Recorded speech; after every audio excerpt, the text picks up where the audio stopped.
Happy New Year to everybody. I hope you're having a gentle start to 2025 and I hope you're slowly sowing your seeds to harvest later in the year. I've been loving thinking about what I would consider to be my ins and outs for 2025, and some things that have come to mind for me that feel very in are creating art of any kind, finding your people, listening to your intuition, treating life like a field trip, having an organized camera roll, eating without distractions, cooking from scratch, and just general playfulness and a whole lot of trust. Things that are out to me are comparison, self-criticism, self-invalidation, feeling a huge sense of urgency, desperation, and paying for iCloud storage. I need to cut that shit out. I honestly couldn't think of that many outs, but I would love to hear what some of your ins and outs are in the comments. But welcome to another video, another 25-minute glimpse into my world. I hope this video can be a warm embrace for you, and I hope it leaves you with handfuls of inspiration and gratitude. As always, thank you so much for being here.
Never underestimate the life-changing effects of a cold shower, doing your skincare, putting a little bit of jewelry on, a nice little outfit, putting a little bit of blush on, some essential oil perfume, and feeling like a newborn again. Because I woke up this morning and I was so tired. You know, when you kind of wake up, and I was scrolling on my phone so that I could feel awake, because actually getting up and starting the day just felt like it took an amount of energy that I did not have in my body. So I was like, you know what, let me just scroll on my phone, which never makes you feel good, truly, never.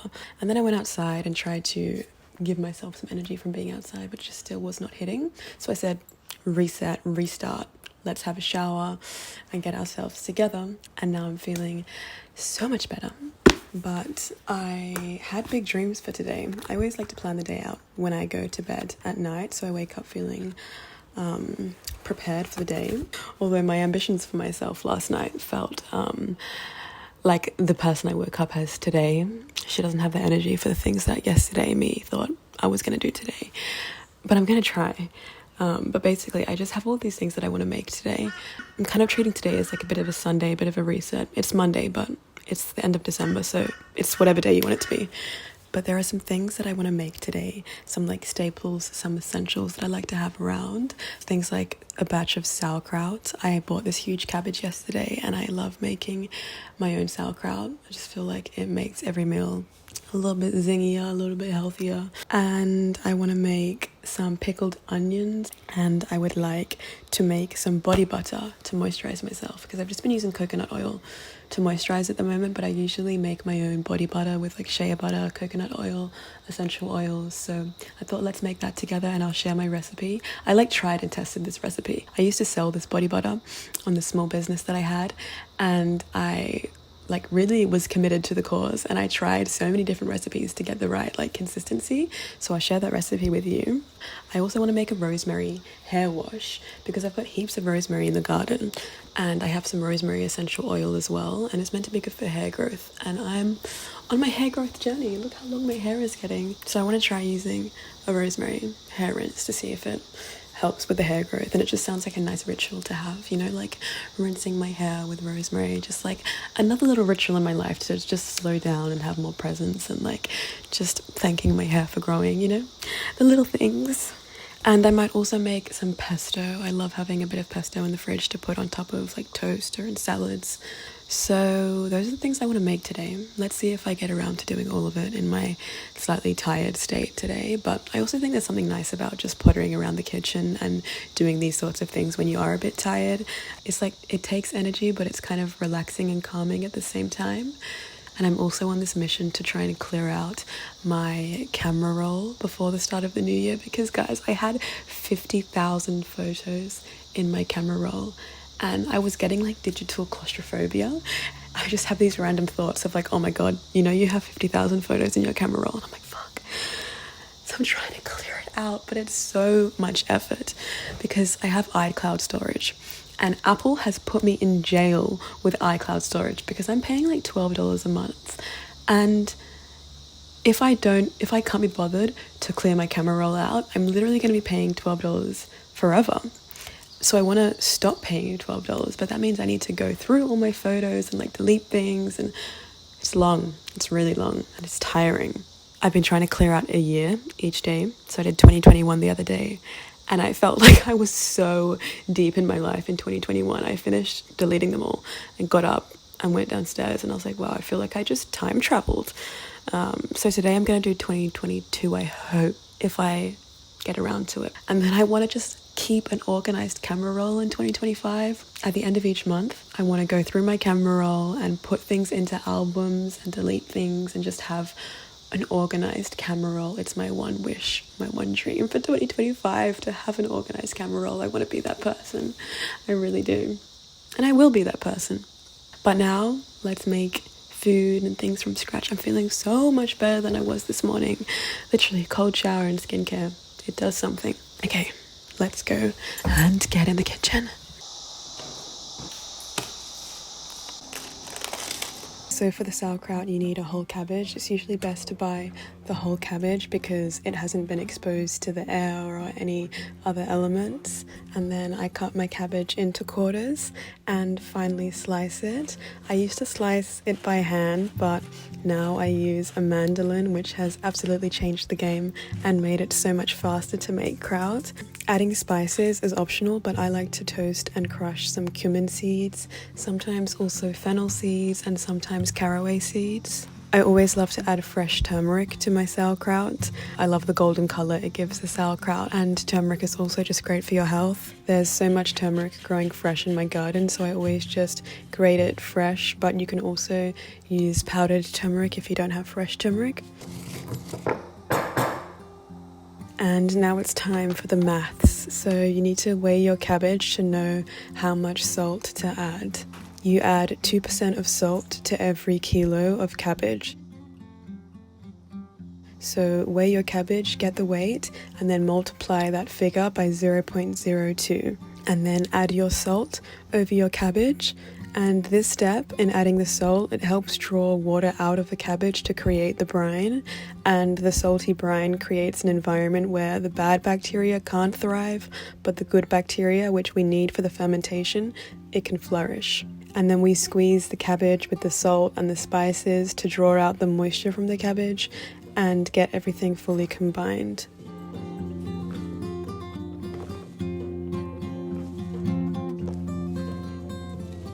I love this step and just fully getting into the cabbage with my hands. Also smart to wear gloves if you're working with turmeric, but I did not think of this.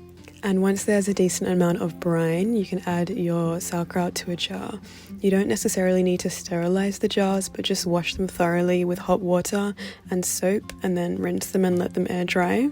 It's important to pack the cabbage tightly into the jar to push out air pockets and remove oxygen, because the fermentation happens best in an oxygen-free environment. And once all the cabbage is tightly packed in, you're going to add the rest of the brine on top of the cabbage to submerge it. This is also a really important step to keep the air out.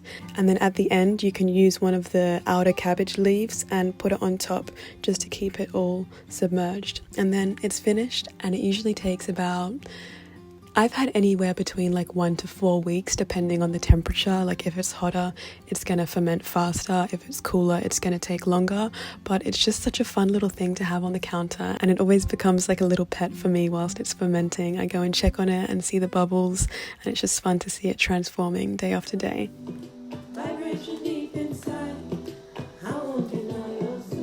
This is my baby now.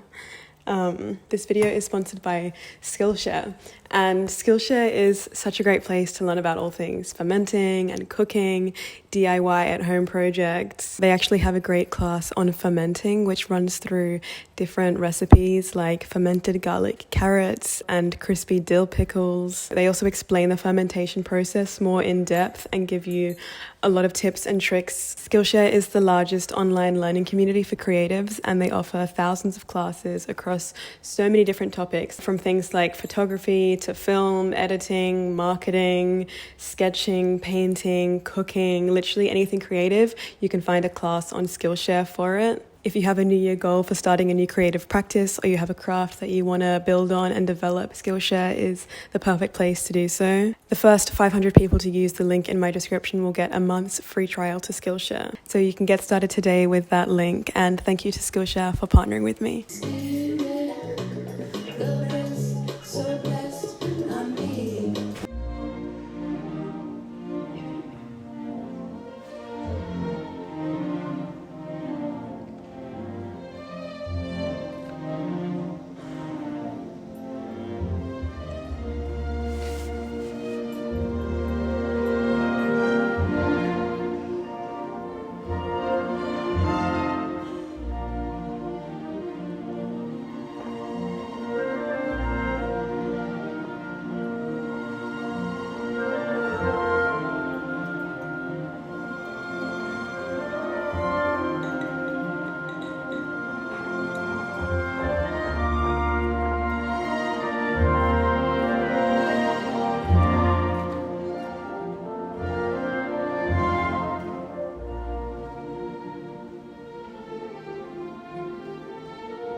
I remembered that I had soaked some lentils the night before and was intending to cook them. I love cooking up a big hearty pot of lentils and then just having a container of them in the fridge so that I can add them to my meals throughout the week. I buy dried green lentils and then I soak them overnight in water, and then the next day I will add some more water, some stock, also lemon, herbs, spices and garlic. For herbs, I love adding thyme and rosemary, and I usually add a lot of parsley as well, but I didn't have any.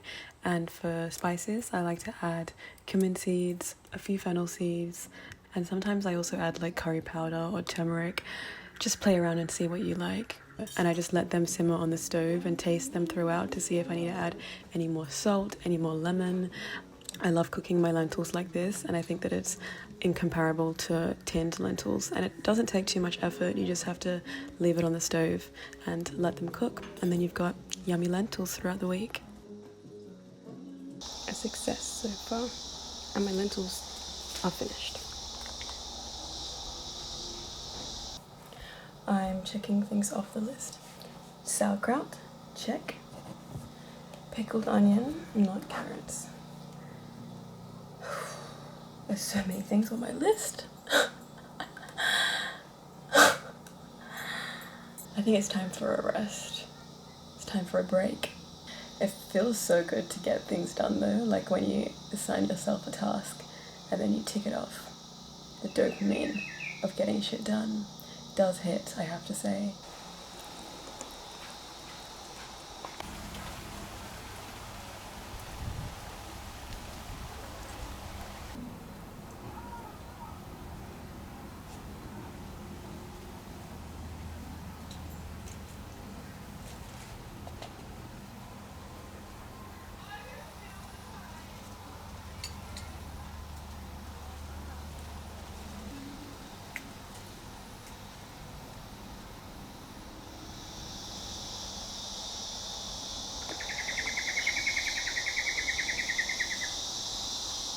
I feel like this smoothie is one of the best smoothies I've ever made. I put frozen banana, frozen mango, cardamom powder, coconut milk, honey, and macadamia butter. And it is so good. I'm feeling so satisfied and I'm feeling recharged, replenished and recharged, ready to make my body butter next. The DIY day continues.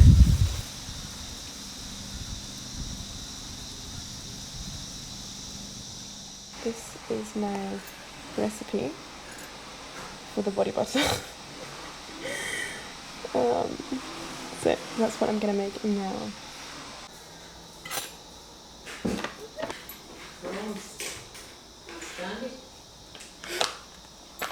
What's the matter? Oh, you know, just having a bowl. So I've got hot water in the bottom and then this metal bowl on top, melting the shea butter. And then when this is melted, I'm going to take it off the heat and add in the rest of the liquid oils. I bought these in Essaouira. This is rose, this is orange blossom, and this is this perfume oil. It was called Oriental, but it's this beautiful, like woody, slightly floral, slightly vanilla-y, slightly sweet perfume oil, and it smells delicious. So I put all of these, like a teaspoon of each, into this oil concoction, and then I'm going to mix this into the shea butter, and I'm going to be smelling so good. I'm so excited about this. I need to sort my spoons out. I've got tangled spoons. So this.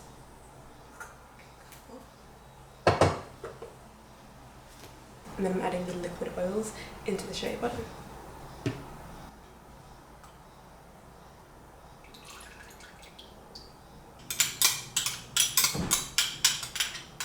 Now I'm adding a little bit of arrowroot starch just to make it a little bit less oily. Just like half a teaspoon. And then I'm going to put this in the freezer.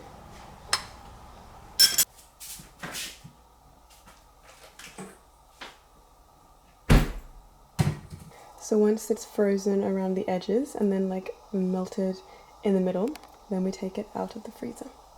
And it's time to whip, whip, whip away.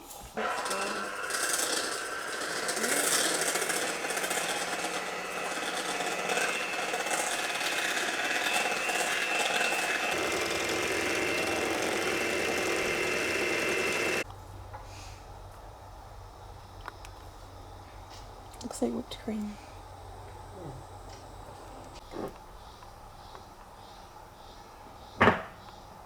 I'm googling how to make a rosemary hair rinse because I've never made one before. Add rosemary and water into pot and let it simmer for 10 to 15 minutes. Take off heat and add in honey. I don't think I want honey in mine. When I read recipes, I feel like my mind leaves the chat and I just don't like scrolling on my phone to try and find a recipe. I think I'm just gonna make it up. Surely I can just boil rosemary in water and add in some rosemary oil, like strain it and then add rosemary oil. Let me look at TikTok quickly. I feel like TikTok is good for stuff like this. Rosemary hair rinse. This is how to make rosemary water for hair growth. A study has shown that this is comparable to 2% minoxidil. Minoxidil is one of the only things scientifically proven for hair growth and the stop of hair loss. Sit for about 25 minutes. After the 25 minutes, you can see it kind of has like that pinkish reddish hue that we're all used to seeing. Then you're going to put a strainer over the bottle and you're going to pour the liquid into the jar. Unlike rice water, you're going to use this as a last step rinse. This is how to make rosemary. Let's do it.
are strictly rules.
Quack on out of here.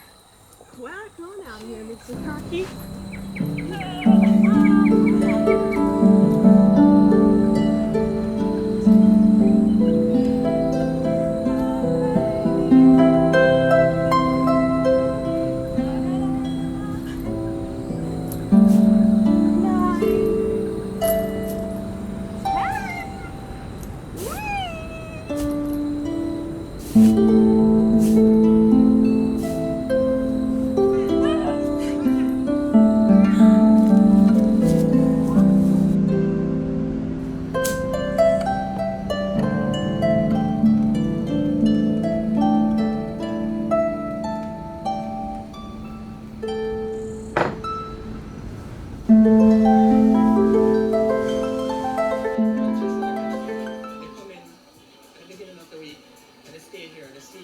Kind of entrepreneur, an artist, an artisan really, whose products have an appeal that transcends all divisions in Jamaican society.